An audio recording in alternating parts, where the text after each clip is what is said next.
আজকের ক্লাসে সবাইকে স্বাগত। আমি রাফিউল আজম, প্রভাষক, সেন্ট্রাল উইমেন্স কলেজ। বিশ্বব্যাপী করোনার প্রাদুর্ভাবে জনজীবনে যে দুর্যোগ সৃষ্টি হয়েছে,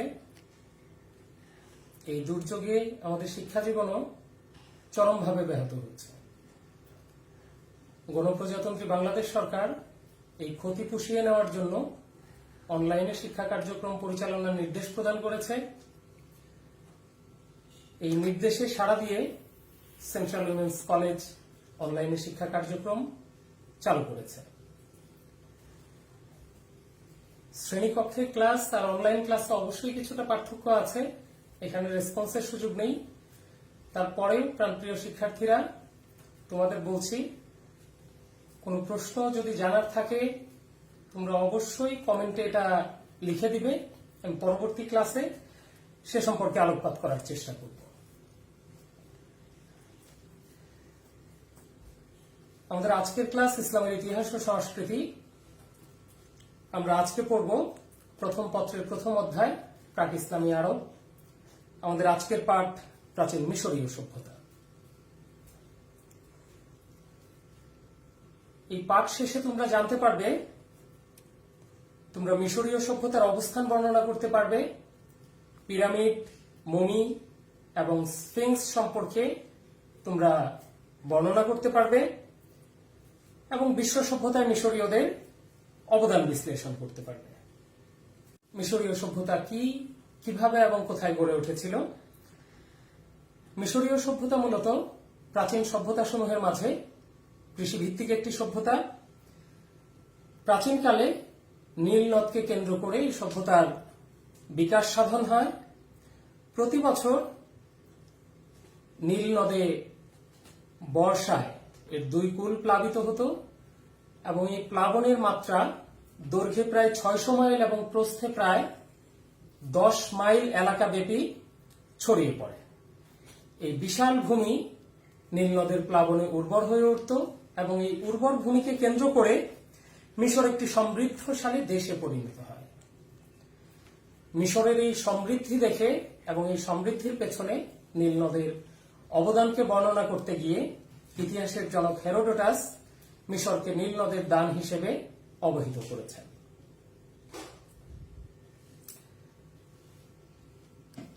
আমরা জানব মিশরীয় শাসন ব্যবস্থা।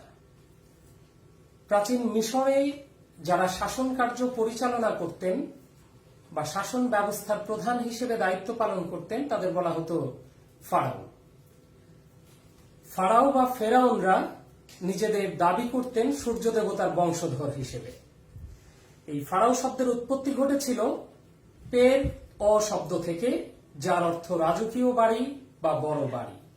অর্থাৎ ফারাওরা জনসাধারণ থেকে বড় মাপের কিছু ছিলেন, এর দ্বারা তারা এটি প্রমাণ করতে চেয়েছিলেন। মিশরীয় সমাজ ব্যবস্থা বেশ কয়েকটি ভাগে বিভক্ত ছিল। তোমরা দেখতে পাচ্ছ চিত্রে একটা পিরামিড দেওয়া আছে। পিরামিডে আমরা শ্রেণী বিভাগগুলোকে স্তরে স্তরে বর্ণনা করতে চেয়েছি। এই মিশরীয় সমাজ ব্যবস্থার বিভিন্ন স্তরের সর্বোচ্চ স্তরে যারা অবস্থান করত তারা ছিলেন রাজা বা ফারাও। ফারাওদের পরবর্তী অবস্থানে যারা ছিলেন তারা হলেন অভিজাত সম্প্রদায়, অর্থাৎ আমাত্যবর্গ, যারা রাজকার্য পরিচালনায় ফারাওকে সহায়তা প্রদান করত। এর পরবর্তী শ্রেণী পুরোহিত সম্প্রদায়, অর্থাৎ ওই সময়ে যে বিভিন্ন দেবদেবী ছিলেন, এই দেবদেবীদের আরাধনা করতে গিয়ে পুরোহিতরা সমাজে একটা সম্মানজনক অবস্থানে চলে এসেছিল। পরবর্তী অবস্থানে ছিলেন পেশাজীবী শ্রেণী, অর্থাৎ চিকিৎসক, শিক্ষক সহ নানাবিধ পেশার মাধ্যমে যারা নিজেদের জীবিকা অর্জন করত। এর পরবর্তী শ্রেণীতে ছিল কৃষক সম্প্রদায় এবং শিল্পী সম্প্রদায়। এবং মিশরীয় সমাজ ব্যবস্থার সর্বনিম্ন স্তরে যারা অবস্থান করত তারা হলো কৃতদাস সম্প্রদায়। কৃতদাসকে আমরা আবার 2টি ভাগে বিভক্ত করতে পারি, একটা হচ্ছে ভূমিদাস আর একটা হচ্ছে সেবাদাস। যারা কৃষি ভূমিতে কাজ করত তারা ভূমিদাস হিসেবে পরিচিত ছিল এবং যারা গৃহে বিভিন্ন জনের সেবার জন্য কাজ করত, তারা সেবাদাস হিসেবে পরিচিত ছিল। এবার আমরা জানব আধুনিক বা বিশ্ব সভ্যতায় মিশরীয়দের অবদান সমূহ সম্পর্কে। নানাবিধ ক্ষেত্রে এই বিশ্ব সভ্যতা গড়ে ওঠার ক্ষেত্রে মিশরীয়দের অবদান ছিল, তবে এর মাঝে 4টা ক্ষেত্রকে আমরা গুরুত্বপূর্ণ হিসেবে অভিহিত করেছি এখানে। নাম্বার 1 ধর্মীয় ক্ষেত্রে, দ্বিতীয়ত স্থাপত্য শিল্পকলায়, তৃতীয়ত লিখন পদ্ধতি উদ্ভাবনে এবং চতুর্থত জ্ঞান বিজ্ঞান চর্চায়। আমরা একে একে প্রত্যেকটা ক্ষেত্রের অবদানগুলো জানার চেষ্টা করব। প্রথমত আছে ধর্মীয় ক্ষেত্রে মিশরীয়দের অবদান। আমরা জেনে রাখি পৃথিবীতে সর্বপ্রথম মিশরীয়রাই ধর্মীয় বিশ্বাসের প্রবর্তন করে এবং এই ধর্মীয় বিশ্বাসের প্রবর্তন করতে গিয়ে তারা নানাবিধ প্রাকৃতিক শক্তিকে পুজো করতে শুরু করে এবং মিশরীয়দের প্রধান দেবতা হিসেবে তারা যাকে মানত তিনি হচ্ছেন রে বা আমন রে। রে বা আমন রে ছিলেন মূলত সূর্য দেবতা, আমরা ছবিতে দেখতে পাচ্ছি, এবং ফারাওরা নিজেদের এই রে বা আমন রের সন্তান হিসেবেই দাবি করতেন। মিশরের দ্বিতীয় প্রধান দেবতা ছিলেন ওসিরিস, যাকে বলা হতো শস্য এবং নীলনদের দেবতা। শস্য উৎপাদনে নীলনদের অপরিসীম ভূমিকা ছিল, যার দরুন ওসিরিস মিশরীয় ধর্ম ব্যবস্থায় সম্মানজনক স্থানে অবস্থান করত। মিশরের তৃতীয় প্রধান দেবতা ছিলেন আইসিস, যাকে বলা হতো প্রেমের দেবতা। অর্থাৎ শস্য উৎপাদন করতে গিয়ে একে অন্যের সাথে সম্প্রীতি ছাড়া কখনোই এককভাবে কৃষিকাজ করা সম্ভব হতো না, যার দরুন প্রেম বা বন্ধনটাকে মিশরীয় সমাজে অত্যন্ত গুরুত্ব সহকারে বিবেচনা করা হতো।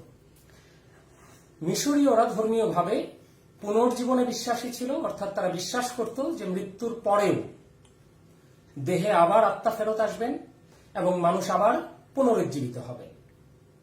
এই সময়ে যেহেতু মিশরীয়রা দেবতাদের উপরে বেশি বিশ্বাসী হয়ে পড়ে, অতএব এই দেবতাদের প্রধান আরাধনাকারী পুরোহিতদের ক্ষমতা মিশরীয় সমাজে অত্যন্ত বৃদ্ধি পায় এবং এই পুরোহিতদের ক্ষমতা বৃদ্ধিতে ভীত হয়ে ফারাও চতুর্থ আমেনহোটেপ ধর্ম রক্ষায় এগিয়ে আসেন এবং খ্রিস্টপূর্ব 1375 অব্দে তিনি মন্দির থেকে পুরোহিতদের বিতাড়িত করেন এবং একই সাথে তিনি মিশরীয় সমাজে সকল দেব-দেবীর পূজা বন্ধ করার নির্দেশ প্রদান করেন এবং সকল দেব-দেবীর পরিবর্তে তিনি একজন মাত্র ঈশ্বরের আরাধনার কথা প্রচার করেন। এই ঈশ্বরের নাম ছিল অ্যাটন এবং যেহেতু তিনি এই মতবাদের প্রবর্তক ছিলেন, অতএব দেবতার নামের সাথে মিল রেখে তিনি তার নিজের নামকরণ করেন ইখনাটন। এই ফারাও চতুর্থ আমেনহোটেপ বা ইখনাটনই ছিলেন পৃথিবীর ইতিহাসে সর্বপ্রথম একেশ্বরবাদের প্রবক্তা। পরবর্তীতে আমরা জানব স্থাপত্য ও শিল্পকলায় মিশরীয়দের অবদান। মিশরীয়দের এক অনন্য আবিষ্কার ছিল মৃতদেহকে মমিকরণ করা। যেহেতু তারা পুনর্জন্মে বিশ্বাসী ছিল, অতএব তারা এই জিনিসটা মানত যে ফারাওরা মারা যাওয়ার পরেও আবার জীবিত হবেন এবং আবার তাদের শাসন করার জন্য তিনি পৃথিবীতে আগমন করবেন। অতএব ফারাও মারা যাওয়ার পরে তার দেহ যেন না পচে যায়, আত্মা যেন সঠিক সময়ে তার দেহে আবার ফেরত আসতে পারে, এই জন্য তারা এই মৃতদেহকে পচনের হাত থেকে রক্ষা করার জন্য মমি আবিষ্কার করেন। আমরা চিত্রে মমির প্রক্রিয়াটি দেখতে পাচ্ছি। মমিটা করে নিচে এই বক্সে মমিটাকে সংরক্ষণ করা হতো এবং এই মমিটাকে রাখা হতো পিরামিডে। এক একজন ফারাওয়ের জন্য এক একটি পিরামিড নির্মাণ করা হতো। মিশরীয় ইতিহাসে সর্বপ্রথম যে পিরামিডটি নির্মাণ করা হয়, এই পিরামিডটার নাম ছিল স্টেপ পিরামিড, আমরা প্রথম চিত্রে দেখতে পাচ্ছি, এবং সর্ববৃহৎ পিরামিডের নাম ছিল ফারাও খুফুর পিরামিড। এই পিরামিড নির্মাণে 1 লক্ষ শ্রমিক 20 বছর অক্লান্ত পরিশ্রম করে এই পিরামিডটি নির্মাণ করেন। মিশরীয় স্থাপত্য শিল্পের এক অনন্য নিদর্শন ছিল ভাস্কর্য। এই ভাস্কর্যের বেশ কয়েকটি ভাগ ছিল, যার মধ্যে প্রধান ছিল স্ফিংস। স্ফিংস বলতে আমরা বুঝি, আমরা প্রথম চিত্রে দেখতে পাচ্ছি, স্ফিংস ছিল মূলত এক ধরনের ভাস্কর্য যার দেহটা হতো সিংহের আকৃতিতে তৈরি এবং এর মুখাবয়ব ছিল ফারাওয়ের। এর দ্বারা বোঝানো হতো যে ফারাও সিংহের মতোই শক্তিশালী ছিল।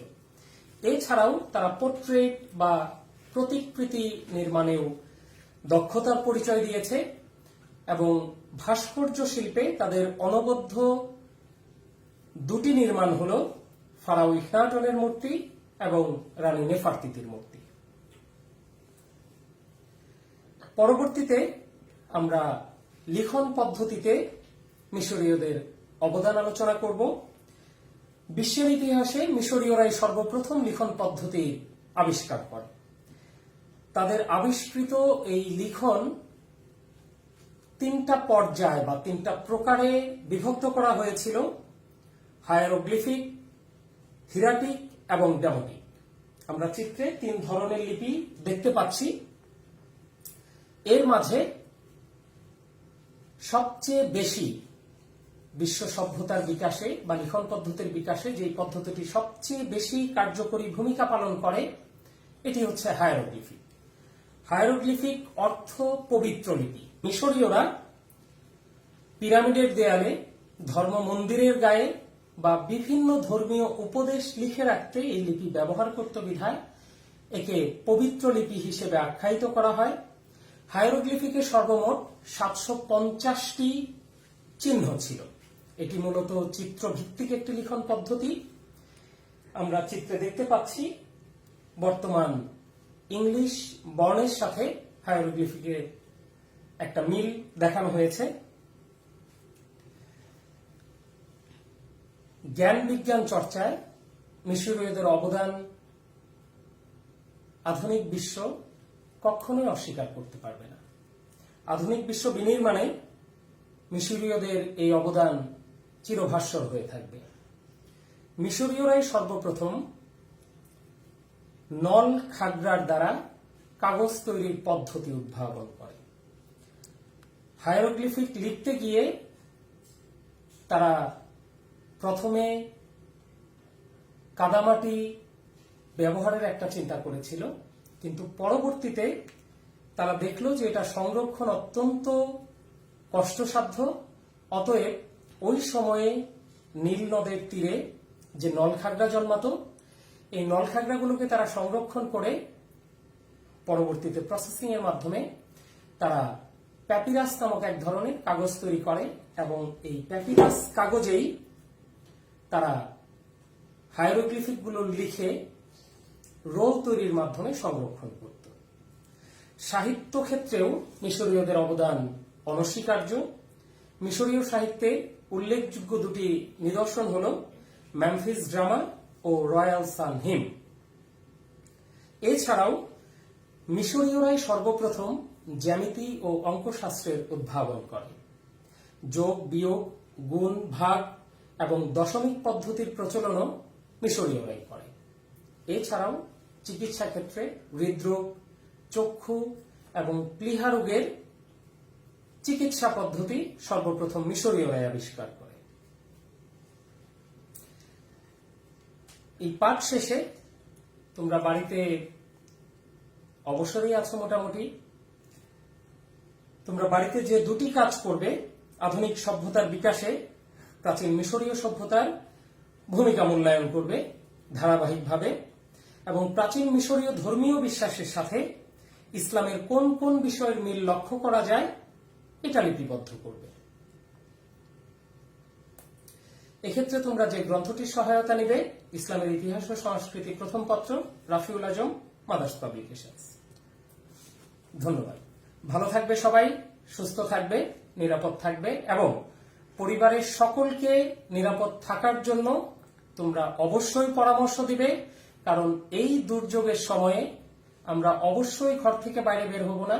সরকার আমাদের যেইভাবে নির্দেশনা প্রদান করেছে আমরা ঘরে থেকে নিজেরা নিরাপদ থাকব, অন্যকে নিরাপদ রাখব, সর্বোপরি সুস্থ থাকব। ধন্যবাদ।